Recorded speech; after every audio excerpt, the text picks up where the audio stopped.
With great power comes great responsibility. The main roles that are followed while maintaining a university is to provide leadership, academic and administrative services. Also, to secure a financial base in order to allow the delivery of the university's missions, aims and objectives. Also to conduct certain important ceremonial and civic duties. Hi, this is ADITYA SAHU. Hi, this is MISHRA. And today here we are to interview the Vice Chancellor of Birla Global University. Professor Mathur. He is the Vice Chancellor of Birla Global University. He was the Vice Chancellor of KIT University from August 2012 to August 2017. Now let's go and meet our Vice Chancellor. So here we are with the Vice Chancellor of Birla Global University. Good afternoon, sir. Good afternoon. So Aditya will try to present our first question to you. Sir, since you have been leading the university so far, how do you describe your journey? Well, within this university or my journey right from my professional time? Sir, we would definitely love to, how your journey has been so far in Birla Global University. See, my journey in Birla Global University is a little over 1 year, 4-5 months only. And all the period was a pandemic period. So whatever I have seen here, I have seen the closed campus without students and not much activity is going on. But nevertheless, we had a lot of things which were done in the past 1 year or more than a year. So, what do you think about the syllabi right now?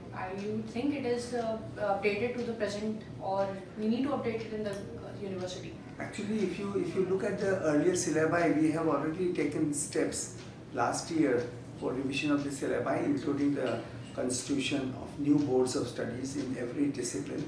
And the mandate of the syllabus making committee was to make the syllabus for future, not for present or past. And in this process, I have inducted at least 2 or 3 members from industry in all the committees which will be making syllabus, so that the syllabus becomes friendly to the students as well as to the industry, and the industry which works in a way for future. The inputs are collected from them, and so that our students get to learn the study or get to learn the subject as is seen by the industry. And in fact, we have no problem as far as syllabus updation is concerned. Our processes are very straight, and at least once a year we can revise the syllabus. So having said that we have revised the syllabus, it doesn't mean that we won't revise the syllabus again. And inputs from the students is very important, because I hardly receive any inputs from the students, but the students' input is most important, because they are the direct consumers of the whole process. And the moment the students feel that something is not required or something has to be done, we would definitely take steps to do that. That's great, sir. So according to you, what are the plans that you have, that's going to be beneficial for the students of our campus, like the further improvement of our university? Well, as far as the plans are concerned, every plan, once the students are there and I interact with the students, then we would definitely chalk out the plans in a very, very concrete manner. But I want that more and more courses should be there which have skill development in the students, because now nobody wants to know, or nobody wants to get the bookish knowledge or the knowledge which Google always gives to you. It is something more than that. Once you go to industry, they won't ask the question what you know, they will ask them what you can do. So I think I want to introduce the kind of concept here where our teaching is more of the skill development and more of the problem solving, more of the interactions, rather than the rote learning and memorization. I think that memory business has no place now. Anybody can do, everybody has an accessory with them which can update them at any given point in time. I don't know. Yes. I don't know whether you agree with that or not, but still I feel that the students should be now. See, there was a period where information was very important, and information was very difficult to find. That time teaching was focused towards the information, that how much information the students have. But now, if you have information about information, that's good enough. That where you get information from. But information still remains very important. But if you do not know where to get the information from, then it is a problem. So I feel that it's a great idea to have more and more courses which are skill-based courses, more and more courses which are cross-disciplinary courses, interdisciplinary courses, transdisciplinary courses, because now you are not expected to just hook to one area which you have studied or which you are studying. You should know more and more about other things as well. Industry also expects a kind of, even earlier it used to be called as overall learning or something like that. Now there is nothing, there is no boundary. Well, I am a student of science, but I connect with anyone, there is no issues at all. So what according to you is the hallmark for well-run university? The students if the students have a feeling that their future is safe, I think that the university is doing good. But if the students are not convinced that their future is safe, then that means we have something more to do. So if suppose I feel that any good university should have the components that they should have, the training to the students to be lifelong learners. It is not the process that we should have learning and we have an examination, and that after the passing of the examination you get job. Now at least in US, I am not talking about today, I am talking about 10 or 20, 30 years ago, and an average professional had to change at least 6 or 7 jobs at that point in time in US. Now things may be more difficult. So I think the similar situation will be existing here also. The students should be trained in every discipline, every area where they can find very comfortable switching jobs from one type to other type.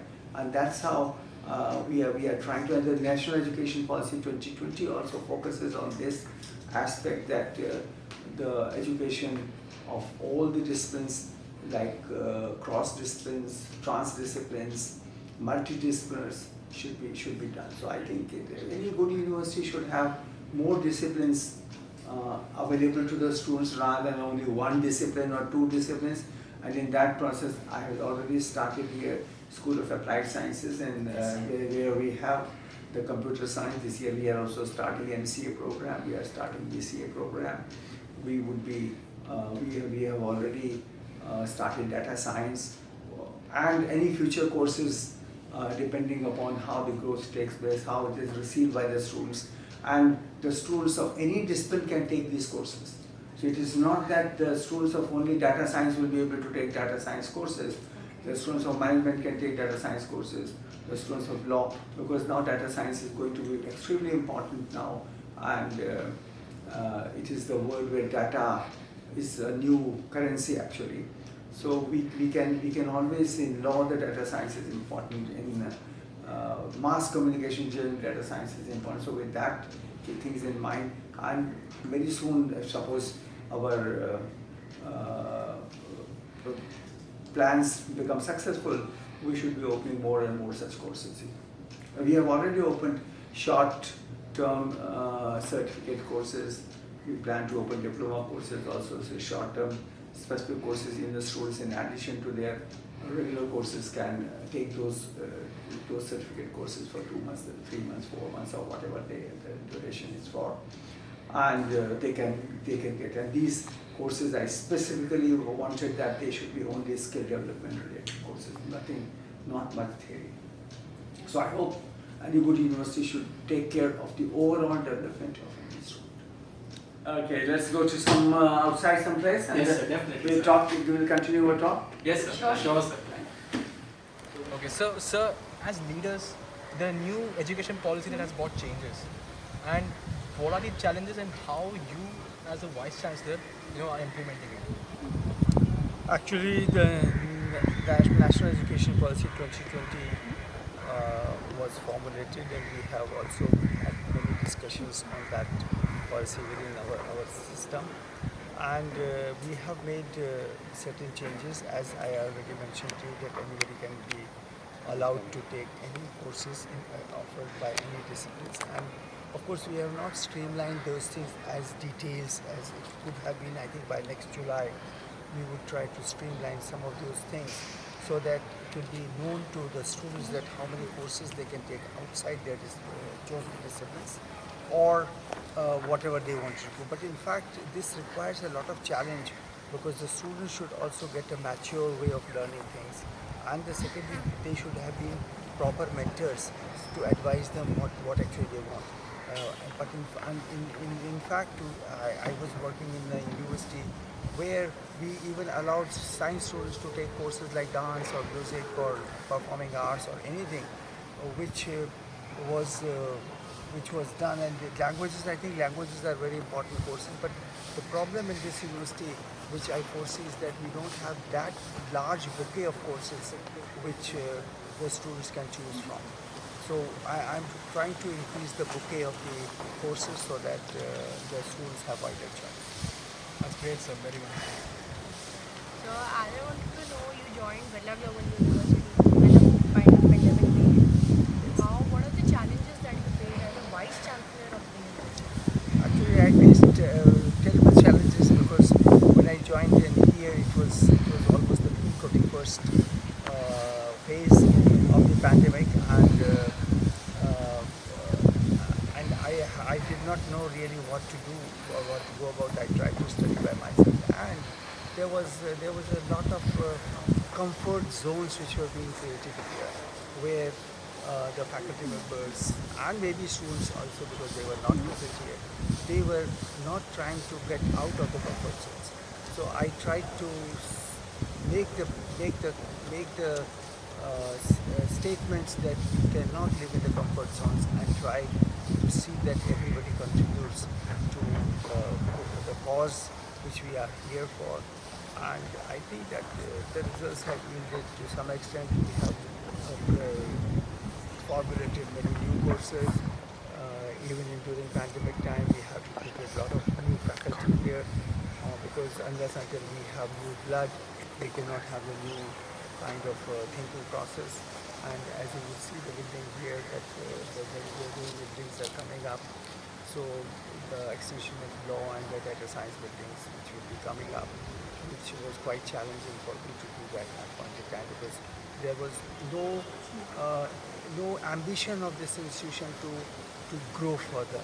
They were very comfortable with the kind of courses which they were offering, and they were thinking that that is their small cosmos.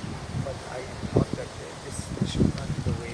We should extend ourselves to different areas and try to make it a university by what the idea of the university should be. Good to hear, sir.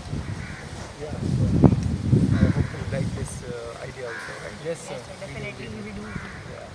Sir, what is your vision for BGU in the coming years?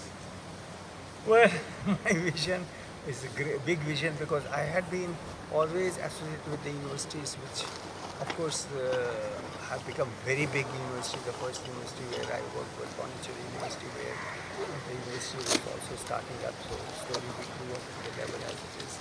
The other, I worked as the Vice Chancellor in KT University, you might be known, which has become a very, very big university. But I think that this university has all the potential and capacities to make it big.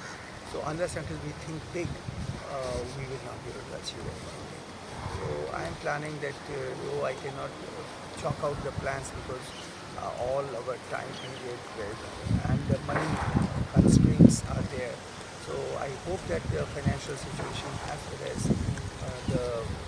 the other things which we are constrained with will become much eased out. Actually, the universities which they grow are not one person's effort. It is everybody's effort which should come up, including the teachers and the students together. And it is not the one Vice Chancellor. Of course, one Vice Chancellor makes the contribution what one person can do, but it should be an ongoing process. And the things which start, it is the ownership is with the students and the teachers. And what the students want And I would be very happy to know from the student side that what actually they want, and they want to see their university as, because it will be their alma mater, and what kind of alma mater they dream to be boasting about. So earlier, if suppose you have only one college, then your alma mater is a small college. If your alma mater is a small university, then you have a alma mater which is small. But if the alma mater is very big, then you feel much pride in the big alma mater. Like of the top ranking universities in the world, they are big, and they are big not because of one subject or two subjects. They are big the overall contribution of all the mathematical students and the subjects and the choices they offer. So I think we should do that. Yes, sir. I think we can definitely do that, sir. Yeah, definitely we should make it happen, and the students' role is equally important, because any administrator gets motivation from the students only, and the future students, the past students, the involvement of past students is very equally important here. So the university is very young though at this point in time. It is only around We 6 can hope for the years. best. We can hope for the best, and it is up to you how you want to see and how you want to envision and how you want to contribute to the development of the university. True, sir. Thank you for taking out your time for the It is my schedule. pleasure to talk to you. Yeah, I And, am very and, one last question, that what do you want to say the students who are gonna have admission here? What message can you give them? I can tell any students, those who wish to join this university, that make your choice very rightly. It is not that the institutions, those who are very promising, but you just look at what exactly you want to get from the institution. And we try in our institution that we provide the best of the education, whatever we offer.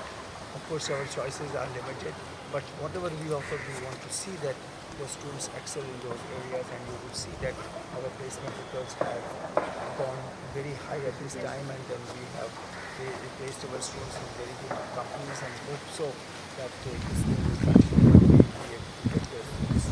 And the second thing which I want to say, that the students, those who want to come here, should have some zeal to come entrepreneurial aspect, and we want to provide some kind of culture as well as a kind of cell, so that they can become entrepreneurs. That is so great. We really hope that we can do more of the interviews. Yeah, And we can also contribute Yes, in the definitely. university too. All the best to you. Thank you so much, sir. Thank you so much. Thank you so much. Thank you.